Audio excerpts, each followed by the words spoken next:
계속해서 그리스도의 재림과 그 재림을 기다리는 성도의 바른 삶이 어떤 것인지를 말씀해 주고 있습니다.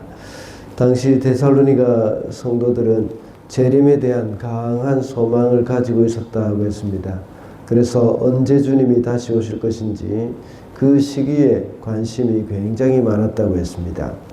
그러나 사도 바울은 때와 시기에 관해서는 그것에 대해서 관심을 가지기보다는 주의 재림에 대비한 영적인 각성, 그리고 근신하는 마음, 이런 것으로 살아가야 한다는 것을 가르치고 있습니다.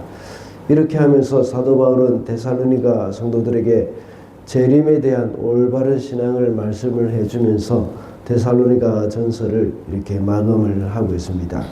재림 신앙은 주님의 재림이 반드시 있다는 것을 믿는 것이고 또 깨어 있는 신앙입니다. 그리고 재림 신앙은 매 순간 주님과 함께 하는 그런 신앙이라고 했습니다. 오늘 우리가 읽은 말씀에서 사도 바울은 재림을 소망하는 성도의 바람직한 생활에 대한 교훈을 하면서 이제 축도로 마무리하는 것을 보게 됩니다. 그리고 성도의 올바른 그런 일상생활에 대한 그런 3대 수칙, 이런 것들이 있죠. 그리고 우리가 아주 잘 알고 있는 말씀으로서 이것이 바로 항상 기뻐하라, 쉬지 말고 기도하며 범사에 감사하는 그런 삶입니다. 그래서 오늘은 바람직한 종말론적인 삶이라는 제목으로 말씀을 살펴보겠습니다. 첫째로 바람직한 종말론적인 삶은 바람직한 상호관계입니다. 15절 말씀입니다.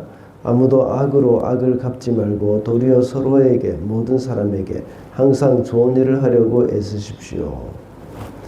12절부터 15절까지의 말씀은 재림을 가늠하는 데살로니가 성도들을 향해서 올바른 상호관계를 하도록 격려하고 있습니다. 12절과 13절에서는 영적 지도자들과의 이 관계를 말하고 있고, 이어서 영적 지도자뿐만 아니라 대인관계에 있어서도 사랑과 겸손으로 이웃과 화평을 유지하라는 말씀을 하고 있습니다. 그리고 방금 읽은 15절에서는 악을 선으로 갚아야 한다는 것을 이제 교훈해 주고 있습니다. 성도들이 이 세상에 살아가면서 혼자 살아갈 수는 없습니다. 그러나 이 세상은 점점 더 개인주의화되어서 개인의 프라이버시를 아주 중요시 여기고 있습니다. 그래서 가능하면 이제 다른 사람과 상호관계, 이것을 많이 줄이고 있습니다. 그럼에도 불구하고 그리스도인은 항상 공동체 안에 있어야 한다는 것을 잊어서는 안 됩니다. 그래서 공동체 안에 있을 때는 사람들의 생각이 모두 다르고 자란 환경이 다르기 때문에 부딪히는 경우가 있습니다. 오늘 본문에서도 화평을 유지하라고 말하는 것은 그만큼 화평이 깨어질 일이 많기 때문입니다. 공동체 안에서는 항상 그런 부분들이 다 있다는 것이죠. 그리고 악을 선으로 갚아야 한다는 말도 역시 그만큼 악한 일을 당하게 될 일이 많기 때문에 하는 말입니다. 그런 가운데서 우리 성도는 언제나 화평을 힘써야 하고 사랑하는 일에 힘을 써야 한다는 것을 말씀해 주고 있습니다. 우리 공동체 안에서도 역시 항상 좋고 행복한 상호관계만 일어나는 것은 아닙니다. 의도하지 않았지만 갈등이 일어날 수가 있습니다. 그리고 다른 일로 인해서 서로 마찰이 일어날 일들이 많이 일어나게 됩니다. 그럴 때 우리 성도들은 어떻게 반응을 하느냐, 이것이 중요합니다. 그래서 날마다 하나님께 물어야 합니다. 하나님, 이럴 때 내가 어떻게 반응을 해야 합니까? 하고 기도하면서 하나님의 인도를 받아야 합니다. 세상 사람들과 같이 한바탕 크게 싸울 수도 있지만 우리는 평화의 도구로 보내심을 받았다는 사실을 잊어서는 안 됩니다. 종말이 가까울수록 모두가 개인주의적인 삶을 살아가면서 상호관계를 하지 않으려고 하지만 말세를 살아가는 성도는 바람직한 상호관계를 위해서 늘 힘을 써야 한다는 것입니다. 둘째로 바람직한 종말론적인 삶은 하나님의 뜻을 따라 생활하는 것입니다. 16절부터 18절 말씀입니다. 항상 기뻐하십시오. 끊임없이 기도하십시오. 모든 일에 감사하십시오. 이것이 그리스도 예수 안에서 여러분에게 바라시는 하나님의 뜻입니다. 이 말씀을 우리가 아주 잘 알고 있는 말씀입니다. 이 말씀은 액자에 넣어서 걸어놓고 있는 그 가정도 많이 있죠. 왜냐하면 이것이 바로 하나님의 뜻이라고 말씀을 하고 있기 때문입니다. 우리가 하나님의 뜻을 알고 싶어하는 사람들이 참 많습니다. 그러나 그 뜻을 우리가 분별하기가 쉽지 않기 때문에 참 이 부분에 대해서 알려고 할 때가 참 많습니다. 그런데 오늘 본문에서는 하나님의 뜻이 무엇인지 분명하게 말씀을 하고 있습니다. 그것은 항상 기뻐하고 끊임없이 기도하는 것, 그리고 모든 일에 감사하는 것입니다. 우리는 하나님의 뜻을 찾을 때 어떤 일을 하는 것, doing에서 찾으려고 할 때가 많습니다. 방금 읽은 말씀, 기쁨, 기도, 감사와 같은 것도 역시 doing에 해당되는 것이기도 합니다. 그런데 좀 더 정확하게 본다면 이것은 doing에 해당되는 것이라기보다는 attitude에 해당되는 것이라고 볼 수 있겠죠. 우리 삶에 있어서도 역시 행위 그 자체보다는 우리의 태도에 더 많은 비중을 두어야 한다는 것을 알 수 있습니다. 그리스도인은 죄를 짓는 것이 하나님의 뜻인지 아닌지는 우리가 분명히 알 수 있습니다.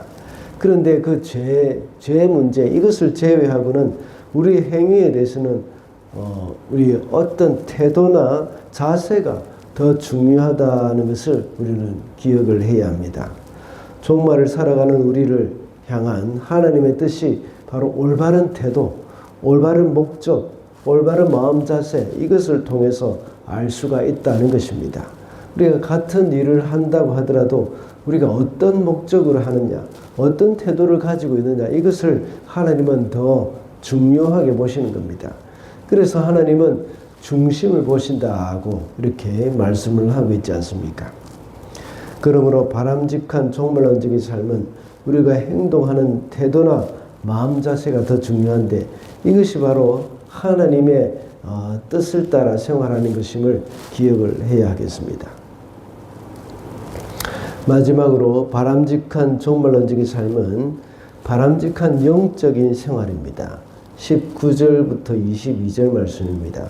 성령을 소멸하지 마십시오. 예언을 멸시하지 마십시오. 모든 것을 분간하고 좋은 것을 굳게 잡으십시오. 갖가지 모양의 악을 멀리 하십시오. 성령을 소멸한다는 말은 성령의 활동을 강하게 억누른다고 또 억제한다는 의미가 됩니다. 이 말은 사람의 육신의 소욕, 우리 성령의 소욕을 따라 사는 것이 아니라 육신의 소욕 또는 죄악된 본성대로 살아간다는 그런 말이기도 합니다. 그리고 예언을 멸시치 말라는 말이 있습니다. 여기서 말하는 예언이라는 것은 미래에 일어날 일을 말하는 것이 아닙니다. 예언이라는 말의 예자는 한자어로 맡길 예자입니다. 예금할 때 그 예자가 바로 예언할 때 예자와 똑같은 그런 말입니다. 그러므로 하나님의 말씀을 그 사람에게 맡겼다는 말입니다. 하나님의 말씀을 대언한다는 그런 말입니다. 오늘날에는 이 설교를 가리키는 것이죠. 성경에 나타나는 예언이라는 말의 대부분이 바로 이 말입니다. 특히 예배 시간에 강단에서 선포되는 하나님의 말씀을 멸시해서는 안 된다는 말씀입니다. 말씀을 들을 때 어떤 강연회 이 정도로 듣는 것 같은 그런 태도로 들어서는 안 된다는 말씀입니다. 예언을 멸시치 말라는 이 말씀을 듣는 사람의 입장에서 뿐만 아니라 전하는 사람에게도 경고의 말씀이 됩니다. 저처럼 말씀을 전하는 사람도 역시 하나님의 말씀을 가볍게 생각하고 또 가볍게 전해서는 안 된다는 것이죠.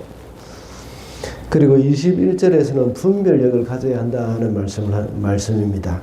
사도 바울의 데살로니가를 떠난 후에 영지주의가 들어왔다고 말씀드린 적이 있습니다. 그 당시에 많은 이단들이 교회를 어지럽게 했습니다. 이것은 초대교회뿐만 아니라 말세가 가까울수록 이 미혹의 영이 더 많이 활동을 하고 있습니다. 그러므로 성령을 소멸치 않고 예언을 멸시치 않으며 모든 것을 분간하여서 좋은 것을 굳게 잡으라고 말하고 있습니다. 그리고 갖가지 모양의 악을 버려야 한다고 말씀하고 있습니다. 이 말은 말세를 살아가는 우리는 더욱더 바람직한 그 영적인 생활을 해야 한다는 말씀이죠. 가장 안전한 방법은 모든 신앙생활을 교회 공동체 중심으로 이루어가는 것입니다. 이단들은 자꾸만 교회 공동체 밖으로 이끌어내려고 노력을 합니다. 그러나 교회 공동체를 소중히 여기고 그 안에서 신앙생활을 할 때에 우리는 바람직한 영적인 생활을 할 수 있다는 것을 기억을 해야겠습니다. 말씀을 맺겠습니다. 오늘은 바람직한 종말론적인 삶이라는 제목으로 말씀을 살펴봤습니다. 바람직한 종말론적인 삶은 올바른 상호관계이고 또 하나님의 뜻을 따르는 생활이라고 했습니다. 그리고 또한 바람직한 종말론적인 삶은 올바른 영적인 생활이라고 했습니다. 말세를 살아가는 이때에 바람직한 삶으로 승리를 하는 저와 여러분이 되시기를 바랍니다.